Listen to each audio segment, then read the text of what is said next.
Electromotive force.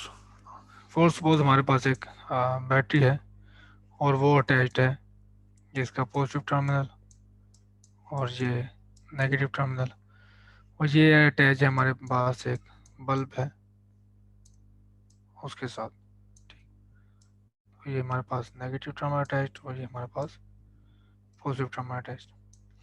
तो आप ये देखते हैं कि एक पहला क्वेश्चन तो ये है कि हमारे पास जो ड्राइविंग फोर्स है वो तो बैटरी तक महदूद है। तो वो क्या चीज़ है जो पूरी सर्किट में, पूरी इस वायर में और बल्ब में चार्जेस को मूव कर रही है। पहला तो हमारे पास ये क्वेश्चन, और दूसरा क्वेश्चन कि एक आप इसको कहीं भी किसी भी जगह पे आप करंट देखें, आप देखते हैं करंट बिल्कुल सेम है, किसी जगह पे करंट की वैल्यू मुख्तलिफ नहीं है। इधर भी आपको 1 एम्पेयर है तो वहाँ पे 1 एम्पेयर मिलेगा, यहाँ पे 1 एम्पेयर मिलेगा।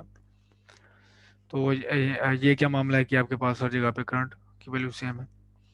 और तीसरी चीज़, तीसरा क्वेश्चन ये कि हमें पता है कि जो ड्रिफ्ट वेलोसिटी होती है वायर में, उसकी वैल्यू 10⁻⁴मीटर पर सेकेंड होती है। तो लेकिन जैसे ही आप स्विच ऑन करते हैं बल्ब का, या आप वायर कनेक्ट करते हैं, तो फ़ौरन वो बल्ब जल उठता है। तो इसकी क्या वजह है कि ये आपको डिले नहीं देखते कि आप बटन जलाएं, बटन ऑन करें और उसके कुछ देर बाद आ, जो लाइट ऑन हो। तो पहले क्वेश्चन पे आते हैं कि आपके पास करंट की वैल्यू इसमें सेम कैसे है। तो अगर आपके पास कहीं पे जैसे वायर यहाँ पे कोई किसी क्रॉस सेक्शन में वायर बेंड हुई हुई है, ठीक है, स्ट्रेट है तो आप देख रहे हैं कि स्ट्रेट वायर, तो स्ट्रेट आपके पास आ, जो होगी वो ड्राइव करेगी इसको, इलेक्ट्रिक फील्ड इसको ड्राइव करेगी चार्जेस को। और इलेक्ट्रिक फील्ड हमारे पास कहाँ से आई है, वो इन टर्मिनल से आई है। तो ये plus positive charge, positive terminal और ये नेगेटिव टर्मिनल, वो क्या करेगा, बिल्डअप कर देगा पूरी electric field inside the circuit. तो ये हमारे पास पॉजिटिव से यहाँ इनसाइड द फील्ड, और ये इलेक्ट्रिक फील्ड, वो इलेक्ट्रिक फील्ड क्या करेगी, इन चार्जेस को ड्राइव करना शुरू कर देगी। तो किसी पॉइंट पे भी अगर हमारे पास वायर बैंड है तो वहाँ पे अकोमोलेशन ऑफ चार्ज हो जाती है, और अकोमोलेशन ऑफ चार्ज की वजह से भी जो एक फील्ड प्रोड्यूस होगी, जो इन टर्न जो आपके पास जो फील्ड है इन जब तक ये एक्विलिब्रियम एक्सिस्ट नहीं करता तब तक ये चार्ज पाइल अप होते रहेंगे। और फिर जैसे ही ये एक्विलिब्रियम अटेन कर जाएगा तो इसकी भी अपनी फील्ड होगी, और ये फील्ड और ये वाली इलेक्ट्रिक फील्ड मिला के हमारे पास करंट की वैल्यू को सेम कर देंगे। तो थ्रू आउट वायर में आप देखते हो कि करंट की वैल्यू आपके पास हर पॉइंट पे सेम है। और जो ड्राइविंग फोर्स आपको नज़र आती है वो एक तो फोर्स आपकी यहाँ बैटरी तक महदूद है, और दूसरी जो आपके पास ड्राइविंग फोर्स है जो काम कर रही है इसकी, वो इलेक्ट्रिक फील्ड है। ठीक है, इलेक्ट्रिक फील्ड पूरी वायर में बिल्ड हो गई, और वायर से हमारे पास वो चार्जेस, और इलेक्ट्रिक फील्ड में अगर आप कोई चार्ज प्लेस करते हैं तो वो चार्ज पे फोर्स पुश करते हैं, फोर्स लगाती है, और चार्ज हमारे पास फ्लो होना शुरू हो जाएगा इस केस में, इस सिचुएशन में। और थर्ड जो क्वेश्चन मैंने राइज किया था कि वो क्या चीज़ है, कैसे हमारे पास जो चार्जेस हैं फ़ौरन वो उनकी अपनी जो स्पीड जो है वो बहुत स्लो है, 10⁻⁴मीटर पर सेकेंड है, लेकिन कैसे वो जैसे आप बटन ऑन करते हैं और बल्ब कैसे जल उठता है। तो उसकी वजह ये है कि आपके पास जैसे आप बटन ऑन करते हैं तो एक बिजली की तेज़ी से जो इलेक्ट्रिक फील्ड है पूरी वायर में बिल्डअप हो जाती है, और वो चार्जेस को ड्राइव करना शुरू कर देती है।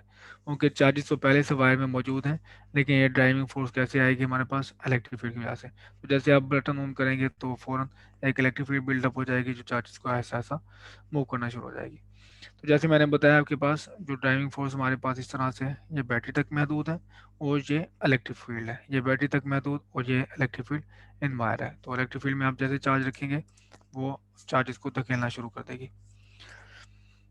चार्जेस की फोर्स ये और कोई भी हो सकती है, हमने तो ज़्यादातर ध्यान दिया है जो बैटरी में फोर्स हमारे पास कोई भी हो सकती है, जो जैसे एफ एस है, एफ एस मैंने force per unit charge due to source.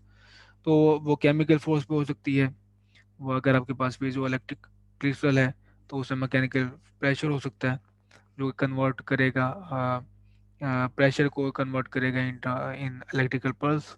Thermocouple है तो उसमें टेम्परेचर ग्रेडियंट होता है। फोटो इलेक्ट्रिक सेल है तो उसमें हमारे पास लाइट है। वैन डी ग्राफ जनरेट है तो हमारे पास वो इलेक्ट्रॉन जो है वो लोड होते हैं एक कंडक्टर पे। तो वजह कुछ भी हो, जो हमारे पास जो नेट इफेक्ट जो डिटरमिन करेगा इस ड्राइविंग फोर्स को, वो होगा एक क्लोज लाइन इंटीग्रल होगा पूरे सर्किट में, ठीक है। फोर्स पर यूनिट चार्ज का आपके पास क्लोज लाइन इंटीग्रल होगा। तो ये मेरे पास फोर्स पर यूनिट चार्ज है, तो ये आपके पास सिर्फ आएगा integral over F of S dot D L, क्योंकि हमें पता है कि इलेक्ट्रोस्टैटिक कंडीशन में जो क्लोज लूप इंटीग्रल होता है वो इलेक्ट्रिक फील्ड के ऊपर वो जीरो होता है, ठीक है। तो क्लोज लूप इंटीग्रल इसकी एफ का आप इंटीग्रल लेंगे तो वो आपके पास इंटीग्रल आएंगे एफ ऑफ एस का भी, इलेक्ट्रिक फील्ड का भी।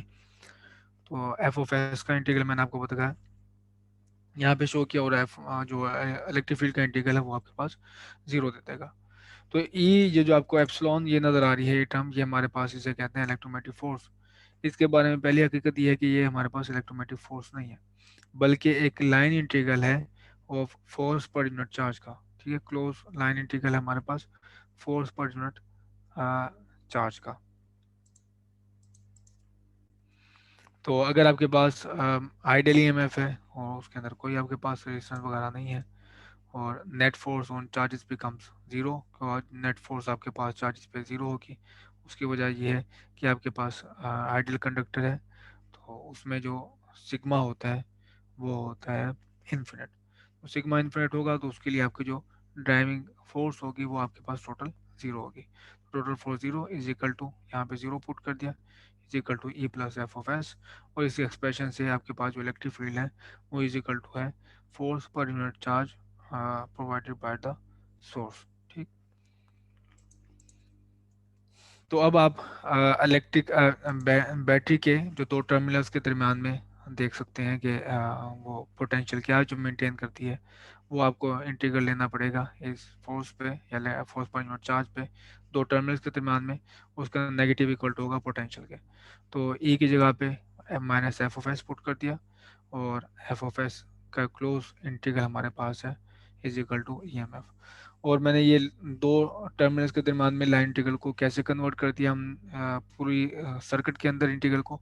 उसकी वजह ये है कि आपको पता है कि एफ ऑफ एस सिर्फ हमारे पास दो टर्मिनल्स के दरम्यान में नॉन ज़ीरो है, पूरे सर्किट में हमारे पास ज़ीरो है।